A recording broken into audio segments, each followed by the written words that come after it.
ખાંભા તાલુકાના લાસા ગામે કૌટુંબિક પ્રેમનો એક પ્રેરણાદાયી કિસ્સો સામે આવ્યો છે, જ્યાં બે સગા ભાઈઓ વચ્ચે છેલ્લા 50-60 વર્ષથી ચાલતા જમીન વિવાદનો અંત આવ્યો છે. આ મામલો પોલીસ સ્ટેશને પહોંચતા પીઆઈ કેવી ચુડાસમા અને પોલીસ સ્ટાફે મધ્યસ્થી કરી બંને પક્ષોને સમજાવ્યા હતા.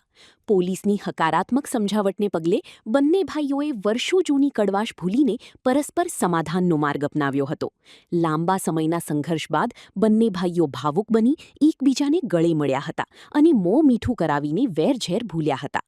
આ તકે બંને પરિવારોએ પોલીસ તંત્રનો હૃદયપૂર્વક આભાર માન્યો હતો.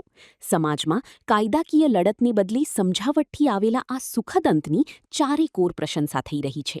મારું નામ સુરેશભાઈ નાનુભાઈ દેવાણી છે. હું સગન દાદાનો જમાઈ છું અને જે જયરામભાઈ છે મારા શાળા છે.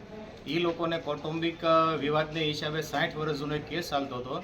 એમાં એક 17 વર્ષ જૂનો એક રેવન્યુ રેકોર્ડનો કેસ પણ સામેલ થયેલો હતો.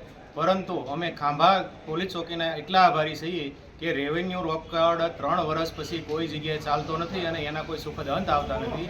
છતાં પણ ખાંભા પોલીસ દ્વારા અમને જે મધ્યસ્થી રહી અને 17 વર્ષ જૂના જે રેવન્યુ રેકોર્ડનો કેસ છે એ લોકો એના અંડરમાં નહીં આવવા છતાં મધ્યસ્થી રહીને અમારું સુખદ અંત આપ્યું છે અને બધા અમે આખો કોટડીયા પરિવાર ખાંભા પોલીસ ચોકીના આભારી છીએ. મારું ગામ લાસા છે.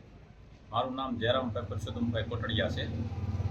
વર્ષોથી 60 થી 70 વર્ષ પહેલાં વડીલો પાર્જિત જમીનના ભાગલા પડેલા હતા, પણ જે તે સમયે ભાગલા પડેલા ત્યારે મૌખિક ભાગ પડેલા હોવાને કારણે અને ભાગ પાડનાર વ્યક્તિ જતા રહેવાને કારણે અવસાન પામવાથી અત્યારે જે વ્યક્તિ હતા એમને એકને ખ્યાલ હતો અને એને એમને કીધું કે આમાં અમારો હક છે ને અમે કીધું કે નથી. એના કારણે અમારે વિવાદિત ઊભો થયો અને ખાંભા પોલીસ સ્ટેશનનો સંપર્ક કરતા ખાંભા પોલીસે મધ્યસ્થી કરી અને બેને સમજૂતી આપી અને એની અંદર અમારી મધ્યસ્થીમાં સુરતથી અમારા કાકાના જમાઈ સુરેશભાઈ નન્નુભાઈ દેવાણી તથા અમારા બીજા કાકાના જમાઈ જયસુખભાઈ કન્નુભાઈ નસીદ બંને સુરતથી આવતા અને ખાંભા પોલીસ સ્ટેશનની અને સાહેબની અને ખાંભા સ્ટાફની મધ્યસ્થીથી અમારું સુખદ સમાધાન થયેલ છે અને અમારી જમીનનું નિરાકરણ એવું આવેલ છે કે 17 વર્ષ જૂનો જે કેસ હતો રેવન્યુનો એનું પણ પહેલી વહેલો ખાંભા તાલુકામાં કદાચ સુખદ સમાધાન થયું હોય એવો બનાવે છે. એની